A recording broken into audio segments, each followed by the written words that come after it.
Welcome to this week's Wellness Wednesday. And in this week's episode, I'm talking with Misty Williams, who is starting Monday hosting the free online summit, Your Best Sleep Ever.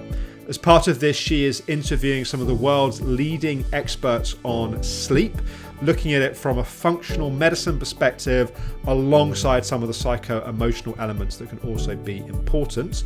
You can register now for free for the online event and you'll have access through next week. My interview is available as one of the registration gifts. So if you register now, you can immediately watch my interview. And you can see the link below this video. In this interview with Misty now, she talks a bit about why she put this summit together, her own background with terrible sleep issues in the past, and some of the key lessons that come out of this summit. So here is Misty Williams.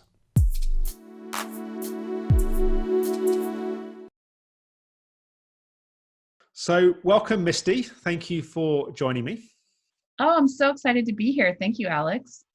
So I'm excited for this conversation. I really enjoyed the interview that we did for my contribution as part of your event. And I think this is a super critical area for not just chronic illness, but for a whole, really for life. Like when we don't sleep, life doesn't work. Right. Do you want to just say a little bit about why sleep matters? Like, why is it so critical that people get good quality sleep? Well, we could probably spend an hour unpacking why sleep matters. You know, in my own journey, my first real challenge with sleep came after a surgery I had in 2011, where my personal health journey really started. They stitched up part of my small intestine after a surgery and had to go in for a follow-up surgery. 6 days later, I wasn't able to get a hold of my doctor for 6 days. I wasn't keeping food or water down. And after the follow-up surgery, I was sent home and I didn't sleep for 144 hours. Wow.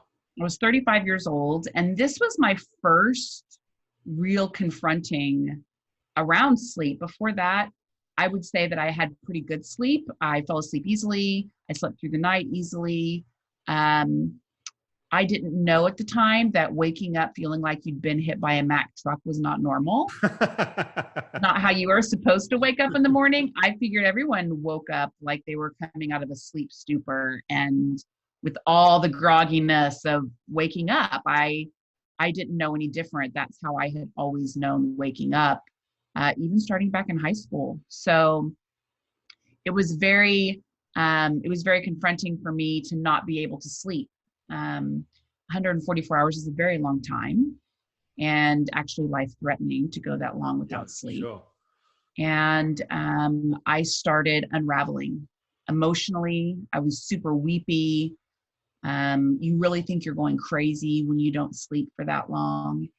And so the subject of sleep kind of was brought to the forefront of my health journey early on. And in fact, the first chiropractor that I worked with, I'd gone back to my doctor for help with, the surgery I had was for endometriosis and endometrial cyst. I didn't know I had endometriosis going into that surgery. And the doctor that I worked with told me that she didn't know we don't know what causes endometriosis. You can Google it. I can put you on birth control. So I kind of felt like I'm on my own on this journey of figuring out my body. And a friend of mine is an amazing chiropractor. And he asked me about my sleep. So that's when I really learned that going to bed at 2 a.m. and waking up feeling really groggy in the morning was not normal or healthy. Right. And so I began a journey of trying to fix my sleep. And that was probably the first big thing that I personally took on in order to get well. And then over the next few years, a couple of years later, I had mercury poisoning. They improperly drilled mercury from my mouth. It went up into my hypothalamus, down into my thyroid, completely shut down my hormones. Like my hormones I went in to get checked because I gained 45 pounds mysteriously in about 3 or 4 months. And the doctor told me that my labs looked like I had premature ovarian failure. So at 38, that tells you how low my hormones were after this incident with the mercury issue. And one of the things that was really suffering for me at that time was sleep. So I feel like I personally, in my journey over the last 9 years, have hit like every kind of roadblock related to sleep that you can. And in those times when my sleep was compromised, healing was virtually impossible. Like I would do all the right things and it wasn't happening for me like it would happen for peers or like it would happen for the bloggers. Why am I struggling to get this stuff to work and everyone else seems to be able to implement these protocols and do this XYZ and they get their life back, So I think this is a topic that doesn't get nearly enough airtime. When you're not sleeping, you're not healing. And that's fundamentally the problem for so many women in my community, the Healing Rosie community, but it's across it doesn't matter what disease issue that you're dealing with in this ancestral health, functional medicine, integrative health world.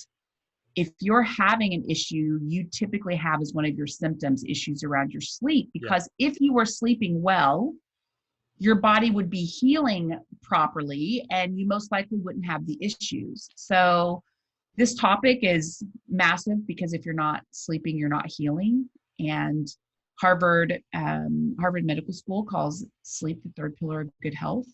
I think we need to talk about it more. I think we need to not only talk about how sleep is important, but we need to learn what to do when we're not able to get sleep. We need to understand what in our lifestyles are contributing to our inability to sleep. Like, what do we need to change? How do we need to evaluate the way we're living our life and pivot so that sleep comes and we're able to sleep through the night and get the much needed healing, repairing, restore time, detoxing time that our body really needs.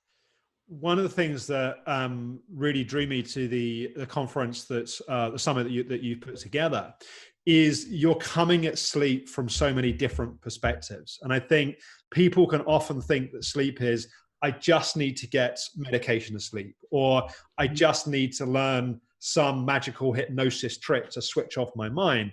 And I really like the fact that you're looking at it from a kind of functional medicine perspective. And within that, there's lots of different pieces to that. You're also looking at it somewhat from a kind of, particularly in our interview, from some of the kind of lifestyle and psycho-emotional elements that go to that.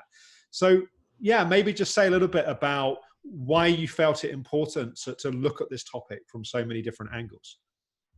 Well, certainly my own experience informed a lot of that, because I've gone through times in my life where my inability to sleep was directly correlated to some stressful event that was happening in my life.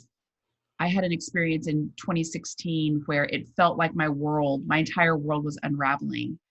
And I was terrified. I was going through some challenging things professionally that were impacting me financially, that were impacting my ability to provide for myself. And it was kind of what will become of me? And, you envision the worst. So, I know that many of us experience that in our life. And there are some people who live in that chronic state of worry outside of, an event that's happening, but it's just how they're wired. And I think this conversation around why we're not sleeping is a really important one, because you can try to do the right things to get yourself to sleep, or even do the things to keep yourself sleeping.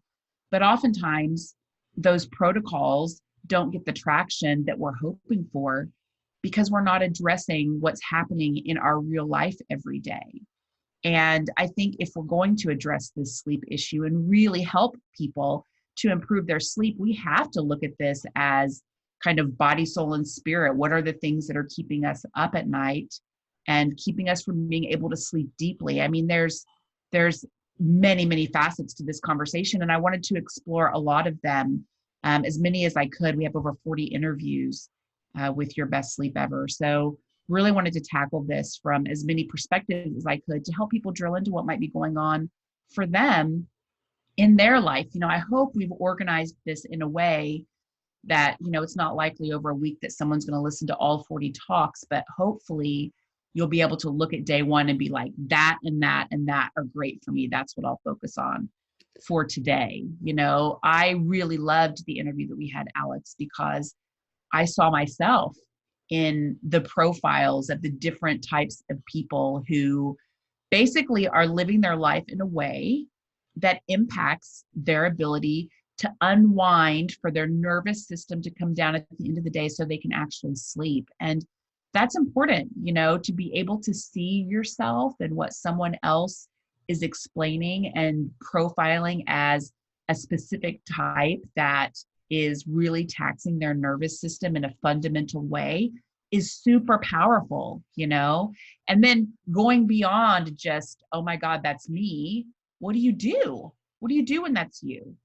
So there was conversations like what you and I had so people could see themselves. And then there's lots of conversations about, fundamentally and therapeutically, what do you need to do? And certainly, we talked about some of the lifestyle things, but there's also really amazing protocols to get you to sleep when you haven't been sleeping. I had an awesome interview with Dr. Roger Murphy, whose primary focus is autoimmunity, and he works with a lot of autoimmune patients. And before he does any other protocol or therapy for his patients, his first goal is to get them to sleep. And he has a protocol that he takes every single patient through to get them sleeping at night. And he shared it on our summit. So those are the kinds of things that I think are needle movers for people. I remember being frustrated early on when I would hear things like, heavy metal toxicity causes X, Y, and Z. And if you have it, here's all the terrible things that are going to happen, but there's not like a protocol that they're giving you of like, what do you do if that's you? Or how do you know if it's you? How do you, it's not always possible to go find a practitioner that's well-versed in this stuff. Unfortunately, even in the functional medicine space, I've had plenty of experiences, the women in my community have too, where they go to a functional medicine doctor and expect that doctor is going to help them with certain things. And that's just not in their toolkit. So what do you do as a patient? How do you kind of take this journey on and maybe lead your doctor a little, become a co-creator with your doctor instead of expecting them to figure everything out? I wanted to equip, and that's really what we've done with this summit. Yeah, that's awesome. And it starts, so this is, we're filming this a few days before. So this is coming out on Wednesday. It starts Monday next week. And that's right. There's different interviews free each day. So that's right. So it starts sign up right now. Goes March 16th through the 22nd. And we have typically 7 to 8 interviews a day. Most of the interviews are around 25 to 45 minutes, just depending on how the conversation unfolded. And people can watch for free every day. Just log in and take a look at the lineup and see what speaks to you, what resonates with you, and learn from these amazing experts. We are going to have commenting turned on, so I'll be all over the comments, really doing my best to support anyone who's watching.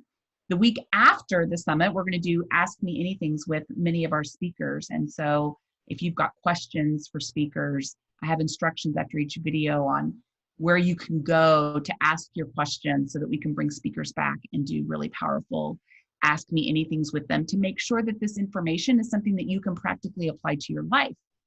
So there's lots of ways for people to engage and get support for their issues. And I hope everyone will take advantage of the opportunity to learn this stuff. It's really, really powerful. No, that's awesome. Well, thank you for putting it together. I'm super excited for people to see it. And thank you for your time today, Misty, as well. I really appreciate it. And yeah, I really encourage everyone to check it out. And there's so much they can learn to improve. One of the most important pieces, as you've been saying, to not just support energy and healing, but really everything else in life that's impacted. So thank you so much. Yeah, my pleasure. Thank you so much for having me on. I hope you enjoyed that interview. Do register now for the event. There's a link below the video here, and you'll have immediate access to my interview with Misty, or Misty interviewing me, talking about some of the key personality and lifestyle patterns that can have a direct impact upon sleep, and some of the things we can do to work with and change those. So I think this is going to be an awesome summit. There are some amazing speakers, and as I say, it's free to watch next week. Register using the link below this video, and I look forward to talking with you as part of that. And we don't have a Thoughtful Thursday this week. One of our editors is currently off, but we are planning on having a recovery story on Friday. And then next week, we're launching our brand new series of filmed therapy sessions, which I am super excited to be sharing with you. So look forward to talking with you, hopefully on Monday and certainly next week.